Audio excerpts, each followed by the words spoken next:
Bienvenue à tous dans cette nouvelle plongée, au cœur de l'affaire Kennedy. On va essayer de démêler tout ça, les mystères et les incohérences, autour de l'assassinat du président. On va s'appuyer sur des témoignages, des analyses d'experts, des documents historiques, bref, tout l'arsenal. Préparez-vous, parce qu'on va explorer des pistes troublantes qui remettent en question.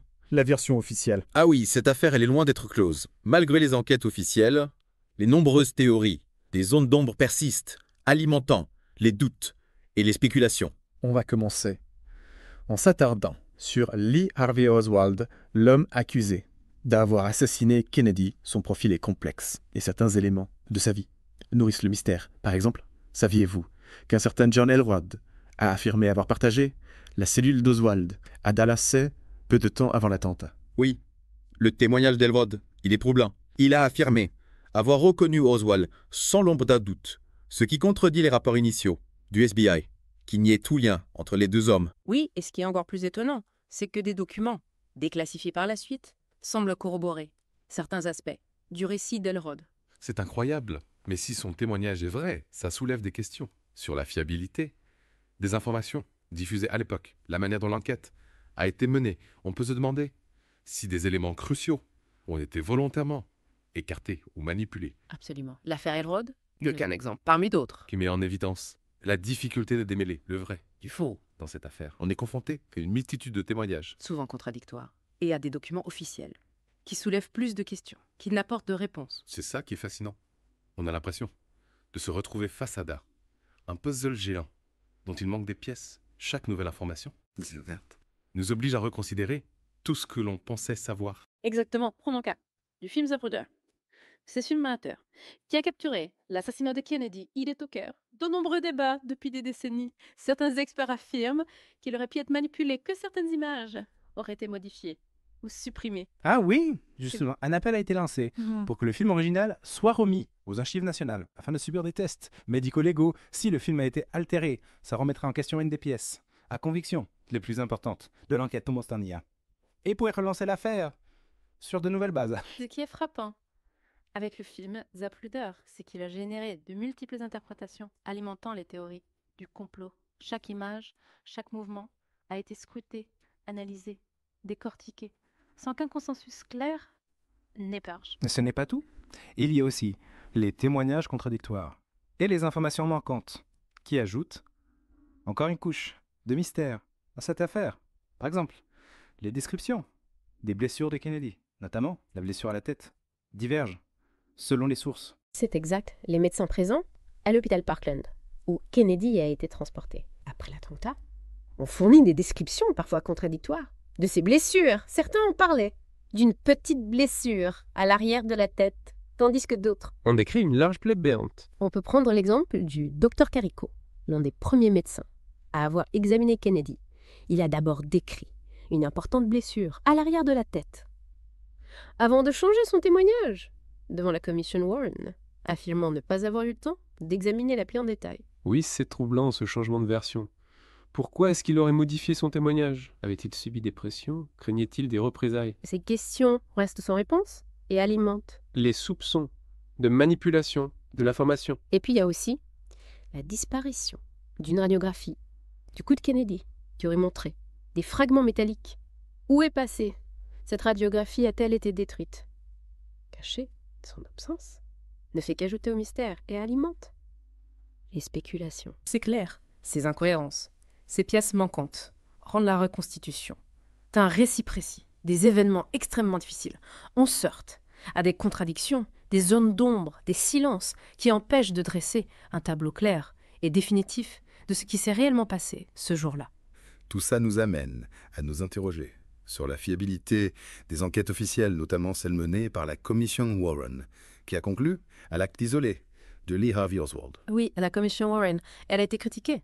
Dès sa création, certains ont dénoncé sa composition, dominée par des figures de l'establishment, et ont remis en cause son impartialité. Oui, en effet. La présence d'Allen Dulles, ancien directeur de la CIA, limogé par Kennedy, a suscité de nombreuses interrogations. D'autant plus que la commission a été accusée d'avoir ignoré ou minimisé certains témoignages et certaines pistes qui auraient pu remettre en cause la version officielle. Par exemple, des témoignages mettant en scène un potentiel souci d'Oswald, présent des endroits, à des moments, où Oswald était censé être ailleurs, ont été écartés par la commission. Ces témoignages, bien que fragmentaires et parfois contradictoires, ouvrent la porte à une théorie fascinante, celle des deux Oswald. L'idée qu'un sosie d'Oswald aurait pu être utilisé pour brouiller les pistes et créer une confusion délibérée autour de l'assassinat, c'est une piste que certains chercheurs explorent sérieusement. Imaginez les implications d'une telle théorie. Si elle s'avérait fondée, ça remettrait en cause tout ce qu'on pensait savoir sur l'affaire, et ça ouvrirait la porte. Un scénario bien plus complexe que celui de l'acte isolé. Et pourquoi il est crucial de continuer à explorer toutes les pistes, même les plus improbables, et de ne jamais cesser de se poser des questions. L'assassinat de Kennedy est une énigme qui continue de nous hanter.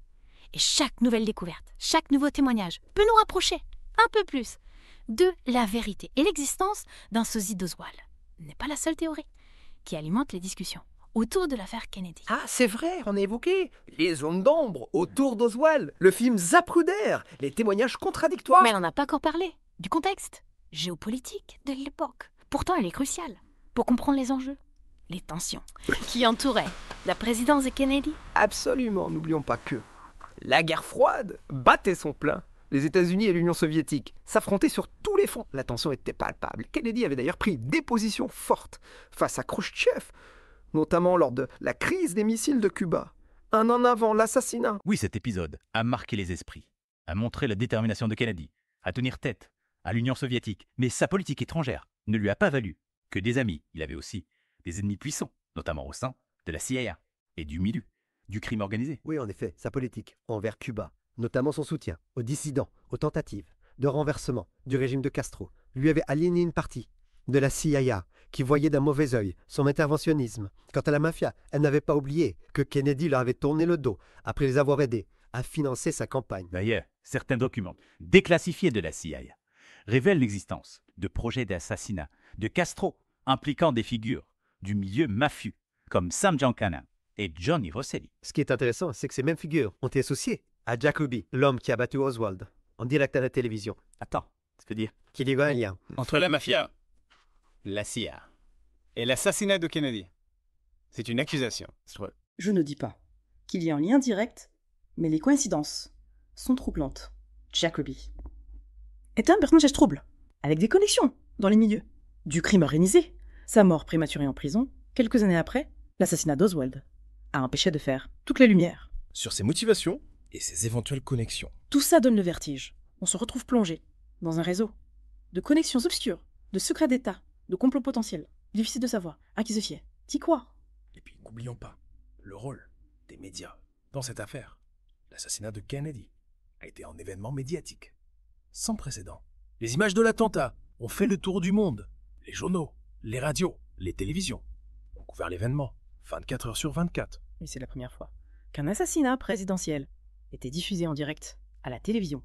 L'impact sur l'opinion publique a été immense. Et cet impact a été amplifié par la manière dont l'information a été traitée dès les premières heures. Une version officielle des faits a été imposée, relayée par la plupart des médias. La théorie de l'acte isolé de Lee Harvey Oswald est rapidement devenue leur récit dominant et ceux qui osaient la remettre en question étaient marginalisés, voire accusés de propager des théories.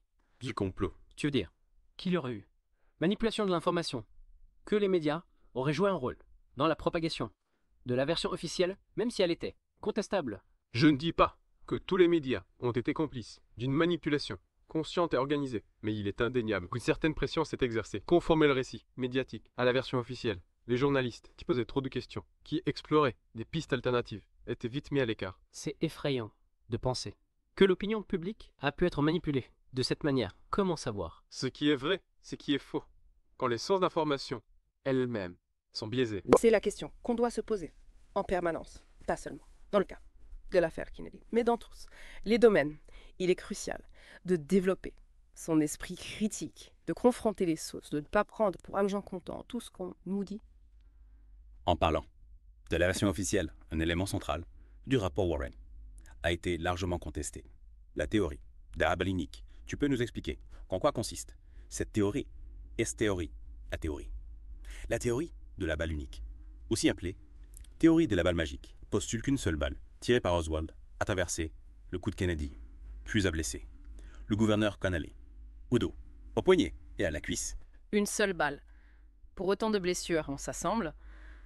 Difficile à croire. Et pourquoi cette théorie a été vivement critiquée par de nombreux experts en balistique et en médecine légale. Ils soulignent l'impossibilité d'un tel trajet pour une seule balle, compte tenu des positions respectives de Kennedy et Connally et des différents impacts constatés. De plus, la balle retrouvée intacte sur un brancard à l'hôpital Parkland ne présente pas les déformations que l'on pourrait attendre d'une balle ayant traversé plusieurs corps et plusieurs os.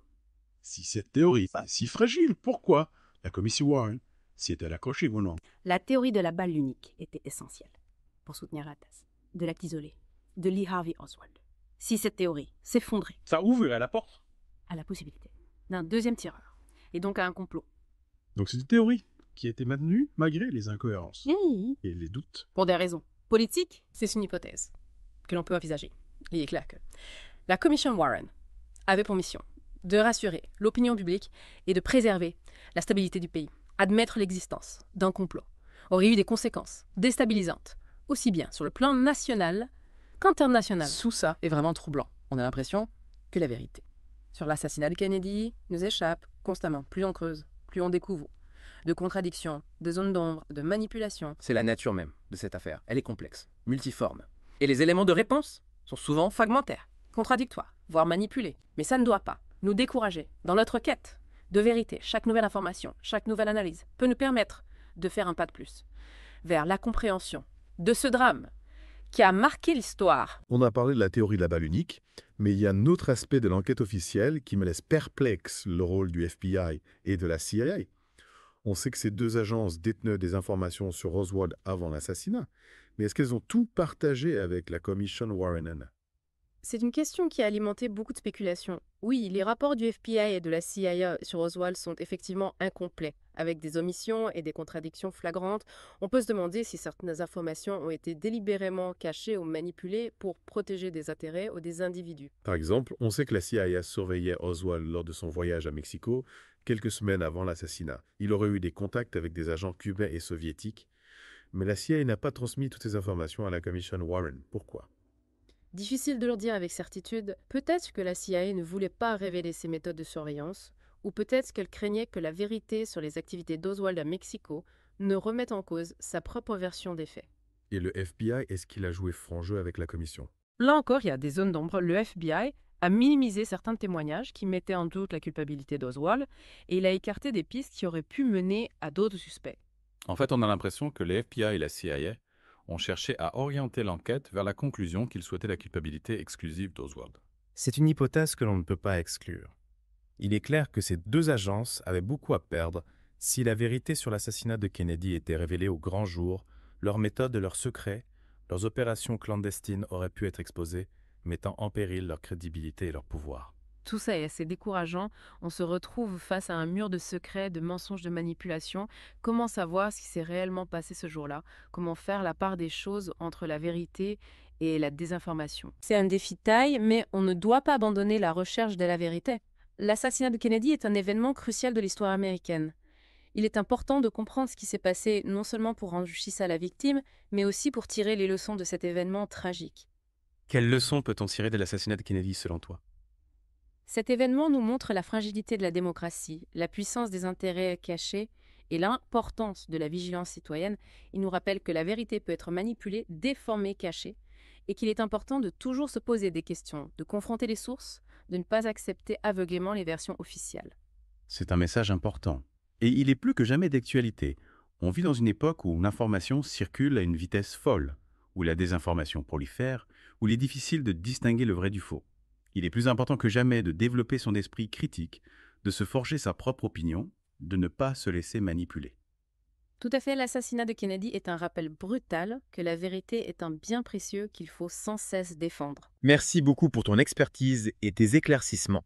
J'espère que cette plongée au cœur de l'affaire Kennedy a permis à nos auditeurs de mieux comprendre les enjeux, les mystères et les controverses qui entourent cet événement tragique. N'hésitez pas à poursuivre vos recherches, à explorer les nombreuses sources disponibles et à vous forger votre propre opinion sur cette affaire qui continue de fasciner et d'intriguer. Merci de m'avoir invité. C'est toujours un plaisir de partager mes connaissances et de contribuer à la réflexion sur cet événement qui a marqué l'histoire. À bientôt pour de nouvelles plongées dans les mystères de l'histoire.